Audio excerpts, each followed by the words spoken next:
Hi there, this is Jimmy Page. Hold on to your seat, here comes Led Zeppelin. What happened was that Atlantic put out the CDs, and in the past I'd always been in charge of, mastering the records, and there were a lot of, some of the CDs didn't sound at all up to scratch to me, they just didn't sound right, and this gave a really good opportunity to get it right. Get the sound right on them, improve them, by going back to the original studio master tapes, that sort of pre-production tapes, wherever possible, that is. And then, because by nature of the fact that it was a full CD package, to represent them in a different form, so it became like the old picture with a new frame. And it's really interesting, actually, because it sheds new light on everything, I think. Robert Plant. I'd like to maintain the dignity of the group. I'm very proud that people are so enchanted by it.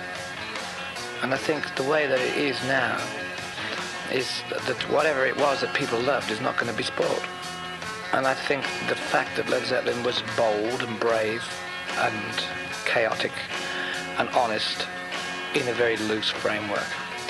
It was honest, and it took risks and chances which are no longer possible if you start from scratch. I think its integrity musically, it captured all the elements of the kind of wondrous music that we'd all been exposed to. I think what we did was we were able to translate and kick on. It's like it's like we were a filter for all the good things.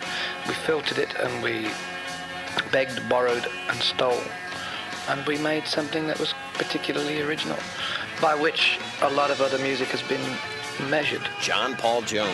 It was a songs band, and musically it's the same. It's 4 different personalities, 4 different tastes in music as well. We all had completely different tastes in music. They overlapped, but we did have quite different tastes, and generally where they overlapped was Zeppelin, which was the bit in the middle, which was great. I guess the hardest part was getting the running order to go across the 4 CDs, and taking tracks from all of the 9 albums that would be, wouldn't it, really?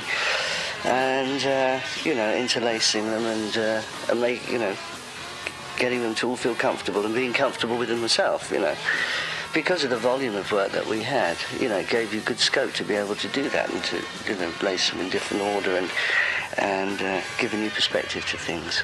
It was really quite something when we laid the first Moby Dick riff on top of the Bonzo Montreux, and it just fitted great like that. It was a gas, actually. I had that idea because those were obviously the 2 drum features, and I didn't want to leave one or the other off. So I thought, let's see whether it's possible to marry them together, and I had it sort of in my mind, and in fact it was really successful. The fortunate part about it was that the tempos on both numbers were pretty near damn exact, so then it was just waiting to see whether the picture I had in my mind would work. Fortunately it did, and I think John Bonham would be happy with it. Robert was mainly blues influenced, and some country blues. Jimmy was country blues, rock and roll, and Indian. Bonzo was soul, rock and roll. I was jazz, soul, and also Arabic and Indian. Yeah, my father had a really good radio set, an old radio set with shortwave on it, and there's not a lot to do in the suburbs of London when you're young, so I used to spend a lot of time glued to the radio, and I picked up a lot of stuff that way. All my early classical influences were from the radio. That's exactly what you're hearing in Kashmir, yeah? A love of Arab string playing, Following the 75 tour, Jimmy and I, we finished off, after playing in America, we played for a week at Earl's Court in London, which was quite an achievement. And we just had to get away, so we went to Morocco. And it was great to get away, and especially as Jimmy, I don't think had been to Morocco before. It was good for me to show him places that I'd been to, and that kind of hubbub of Marrakesh, chaos. And then we headed south into Tantan, towards Tantan, which is where the edge of the Mauritanian Spanish Sahara war with Morocco was later to go on. And somehow or another, the lyrics to Kashmir developed along that road somewhere. We didn't have any sort of golden nuggets left, so to speak. Everything that was left over since In Through the Outdoor, and after we'd lost John, that was completed. In other words, with vocals, etc.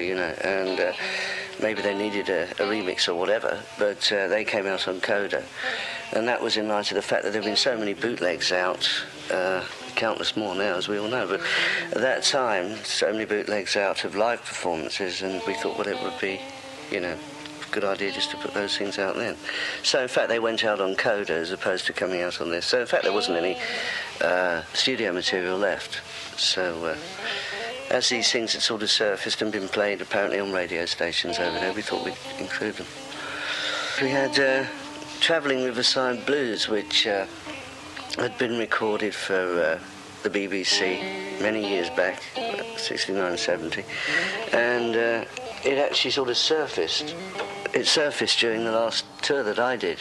As it was around, there was a lot of interest. We thought we'd put that on, and then of course there's the White Summer, which again was done on a live broadcast with.